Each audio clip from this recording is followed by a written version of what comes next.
These are the companions. These are the people who knew the circumstance of the revelation.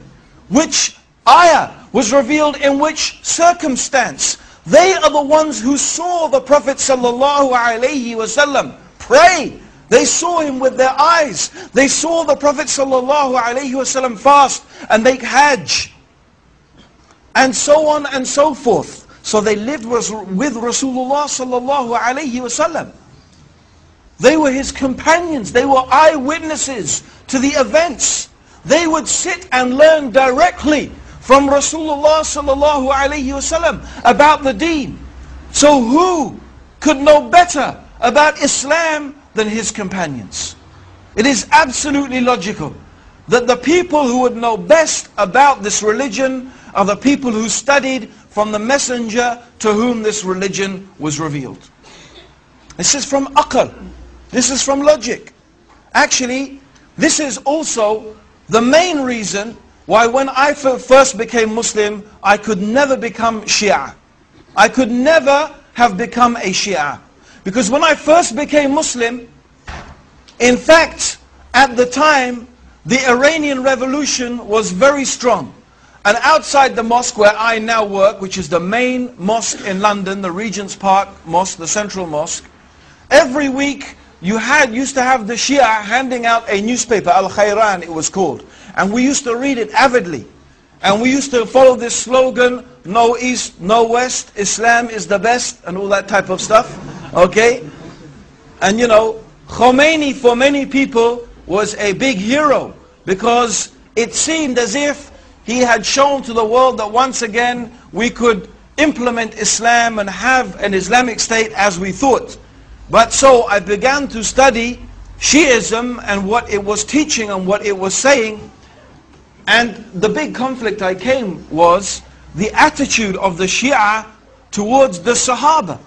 Now many of you may know, and some of you may not, that the Shia, first of all, they are a very small minority amongst the Muslims. They are only 15%. 85% of Muslims are Sunnis. Walhamdulillah. The Shia only constitute about 15%. So they are a small minority.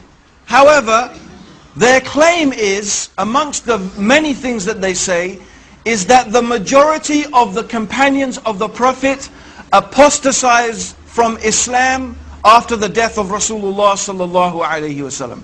Particularly the three taghuts, who they call, a'udhu billah, the three taghuts, Abu Bakr, Umar and Uthman. They call them the three taghuts, which means, taghut means a false god.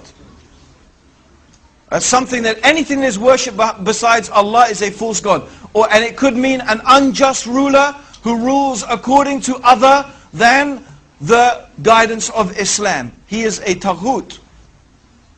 So they call them the three taghuts, because they claim that Abu Bakr and Umar and Ali, may Allah subhanahu wa ta'ala be pleased with them, usurped and deprived Ali of the rightful inheritance of being the successor of Rasulullah sallallahu alayhi wasallam. And of course most of the companions agreed with that, so they also claimed that most of the companions apostatized from Islam. But I thought this is incredible. How is it that Allah chose to be the companions of the messenger, a group of people who after his death apostatized from his religion? And these are the people who spent all of their life with Rasulullah sallallahu alayhi wasallam. These are the people who are ready to give, and often did give their lives in the service of Islam, to protect the Prophet sallallahu alayhi wasallam and to protect the religion that the Prophet preached. How they sacrificed their money and their time and everything for the cause of Allah and His religion. Yet when the messenger dies, they apostatize. It doesn't make any sense. It's illogical. It seems to be a totally irrational proposition. Rather, we believe that the companions are the best of all the human beings after the prophets. And the best of the human beings after the prophets is Abu Bakr. And the best after him is Umar. And the best after him, although there's some disagreement, is it Ali or Uthman, or are they the... But it will seem that the stronger evidence shows us that it is Uthman ibn Affan and then Ali. These are the best. And then after that, we don't make a distinction amongst the companions, but generally also the companions themselves are the best of the human beings after the messengers. This is the status of the Sahaba with us.